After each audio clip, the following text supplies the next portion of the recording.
tani waa qisadii jacayl ee ka soo bilaabatay duhurka magaalada Abshir oo jabhad duurgal ah iyo Xafsa oo jacayl u qaaday wiil ka tirsan koox argagixiso kuna soo dhamaatay iyaga oo ku kulmaya gudaha xabsiga markii koowaad ee noloshooda.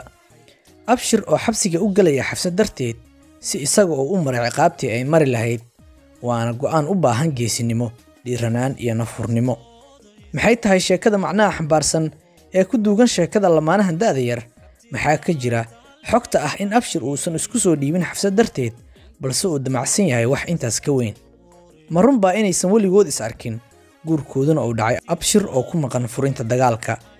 ka hor intaanan gudaha u galin sheekadan xiisaha badan, like inoo saar muuqaalkan oo share garay lana wadaag saaxiibadaada kugu jira Facebook haddii ay tahay markii koowaad ee aad soo booqato boggayga iyo boggaaga Xasan Kaafi Xalane.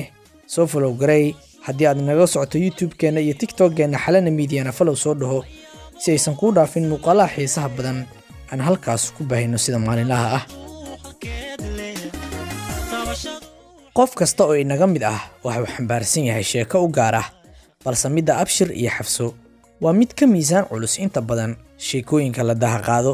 badanaa xiriirku haddii uu ku bilowdo is-aaminaad iyo samir wuxuu noqdaa mid guuleysta. caqabad walba oo imaatana waxaa fudud in laga gudbo. Abshir iyo Xafso waa wiil iyo gabar da'yar oo ku jira da'da lamaatameeyada, iyaga oo kala fog kuna kala nool Bakool iyo Galgaduud ayay iska barteen qadka taleefanka. hasaawo iyo xiriirkii la wada yaqaanay ayaa dhex maray ilaa markii dambe sheekadoodu ay ku soo biyo shubato wiilku inuu guursado gabadhii uu jeclaa, guurkooduna uu dhaco isaga oo ka maqan magaalada. maadaama Abshir iyo gabadhu ay kala joogeen magaalooyin kala fogfog, marka la joogo Soomaaliya waxaa qasab noqonaysa in mid ka mid ah labadoodu uu safro si loo midoobo, waxaana fududaatay in gabadhu ay baxdo oo ay tagto wiilku meeshii uu ku noolaa. aadanuhu inta badan jacaylka afka ayuu ka sheegaa, balse xaqiijinta ficilkaas ayaa ah mid ay ku fashilmaan intooda badan. Xafsa waxay isku diyaarisay safar dheer oo 300 kiiloomitir iyo in ka badan ah, waxayna ku rajo weynayd inay la midowdo qofkii ay ku haminaysay in muddo ah, balse iyadu waxay moogeyd in lagu daba jiro oo ay farnuuq u tahay ciidanka amniga dowladda Soomaaliya oo ay illi aragti ku raadinayaan gabadhan oo ay xogteeda hayeen, loona haystay in xaajigeeda ay ku garabsiinaysay ka qayb qaadashada falal amni darro. markii ay ka soo baxday Bakool, dhexbartankana ay ugu jirto safarkeedii jacaylka, hakadna ay ku gashay Muqdisho, waxaa gacanta ku dhigay ciidamada gaarka ah ee amniga caasimadda, waxaana loo taxaabay xabsiga. intaas oo dhanna Abshir wacaal iyo wartoona kama hayo xaalka gabadhii uu jeclaa oo meel ay jaan iyo cirib dhigtay ayuu la'yahay. waxaase maalmo kadib shaashadaha maxkamadda ka soo muuqday gabadhii ooridiisa ahayd, waxayna ku noqotay lama filaan. waxaa halkan ka bilaabanaya qaybta ugu xiisaha badan ee sheekada. Abshir wuxuu boorsooyinkiisii u soo xiriirtay Muqdisho si uu iskugu dhiibo laamaha amniga Muqdisho loona hor istaajiyo cadaaladda. in muddo ah kadib waxaa kulmaya Abshir iyo Xafso oo markii koowaad ee noloshooda ku kulmaya gudaha xabsiga.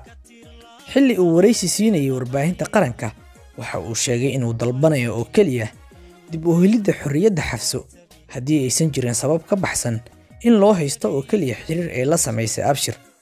waxaase kaaga sii daran inuu isagu codsanayo oo keliya xorriyadda gabadha, balse uusan raacsiinin hadalkiisa xataa in isaga dib loo fasaxo. waxayna sheekada wiilka iyo gabadhani hadalhay badan ka abuurtay baraha bulshada Soomaalida. dad badan oo Soomaaliyeed ayaa ku tilmaamay sheekada wiilka iyo gabadhan inay la macno tahay midii cilmi boodhari iyo hodan, halka dad badanna ay ku tilmaameen wiilkan inuusan isku soo dhiibin gabar darteed, balse sheekadiisu ay wax kale ku hoos duugan yihiin. halkani waa boggayga Facebook ee Xasan Kaafi Xalane. haddii aad ila socoto YouTube-keena Xalane Media iyo TikTok-keennana waxaan mar kale ku xasuusinayaa inay muhiim inoo tahay inaad nagu soo biirto si markaasi aan ugu dhiirino baahinta muuqaalo kale oo xiiso badan. waad ku mahadsantahay la jaanqaadkaaga.